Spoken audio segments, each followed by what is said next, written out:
दोस्तों यूँ तो महाभारत के बारे में जितना ज़्यादा उनकी कहानियों के बारे में पढ़ा जाए और जितना ज़्यादा महाभारत के बारे में जाना जाए उतनी ही ज़्यादा हमें और ज़्यादा उसके बारे में जानने की लालसा लगी रहती है। और महाभारत है ही ऐसी चीज़ जिसको पढ़कर हमारे मन में और ज़्यादा सवाल आते हैं कि आखिर क्या हुआ होगा।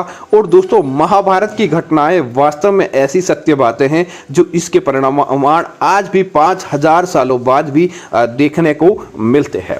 दोस्तों महाभारत काल में एक विशेष जो माना जाए योद्धा हुआ था, पराक्रमी हुआ था, जिसका नाम था अश्वत्थामा।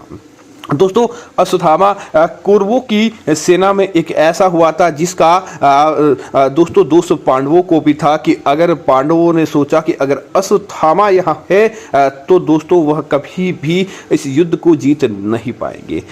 तब उन्होंने एक खबर फैला दी कि अश्वत्थामा मारा गया है।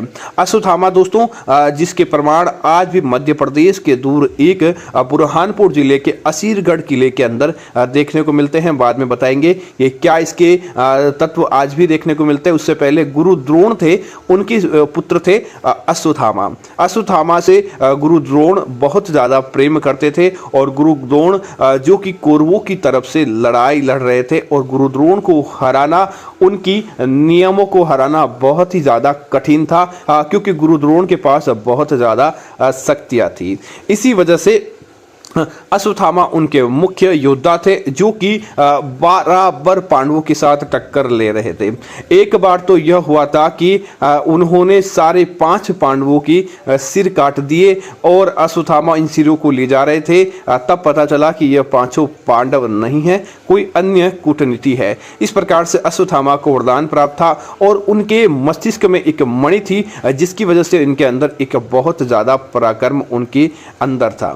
दोस्तों जब यह खबर फैली कि अश्वत्थामा को मार दिया गया है तब गुरु द्रोण ने निश्चय किया कि वह इस बात को युधिष्ठिर के साथ पूछेंगे, क्योंकि युधिष्ठिर कभी भी इस बारे में झूठ नहीं बोलेंगे और युधिष्ठिर सत्य ही बोलेंगे। यह बात स्वयं श्री कृष्ण को भी पता थी कि जब युधिष्ठिर से पूछा जाएगा तब युधिष्ठिर झूठ नहीं बोल पाएंगे।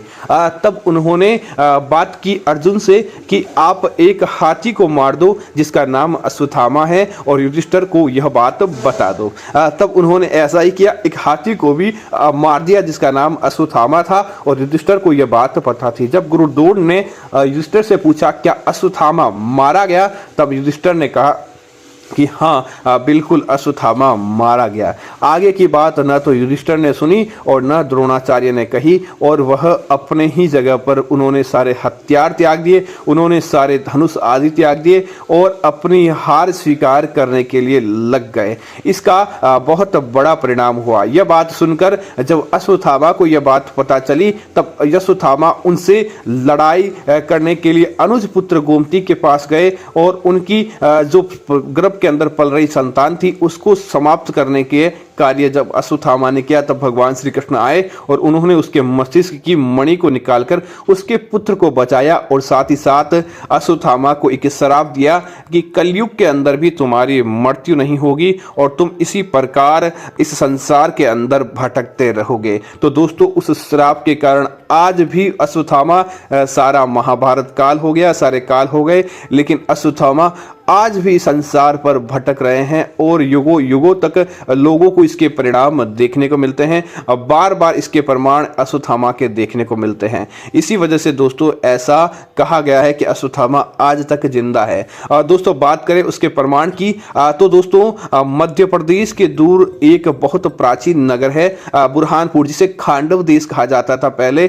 खांडव जो कि इसका किला असीरगढ़ का किला है, बहुत ही पुराना किला माना जाता है और इस किले की खासियत यह है कि यहाँ पर एक गुप्तेश्वर शिव मंदिर है। गुप्तेश्वर शिव मंदिर भी बहुत पुराना माना जाता है जो कि हजारों सालों से वहां पर मंदिर है। उस मंदिर के अंदर आज भी सुबह के शिव मंदिर पर शिव को हल्दी पुष्प आदि रोजाना चढ़ाए जाते हैं और यहाँ पर कई लोगों ने अश्वत्थामा से अपने घावों के ऊपर हल्दी आदि लगाने के लिए मांगी है और बार बार अश्वत्थामा वहां पर अपने दर्शन देते हैं। लेकिन इनके बारे में जुड़ी बात यह है कि कि जो भी इनको देखता है वह पागल की तरह हो जाता है, उसे मानसिक रोग हो जाता है और उसे मस्तिष्क संबंधी रोग हो जाते हैं। इसीलिए लोग उसे देखने से बचते हैं। लेकिन आज भी अश्वत्थामा भोर में आकर महादेव की पूजा करते हुए अपने वापस गुप्त स्थान पर चला जाता है। तो दोस्तों, यह थी अश्वत्थामा की कहानी।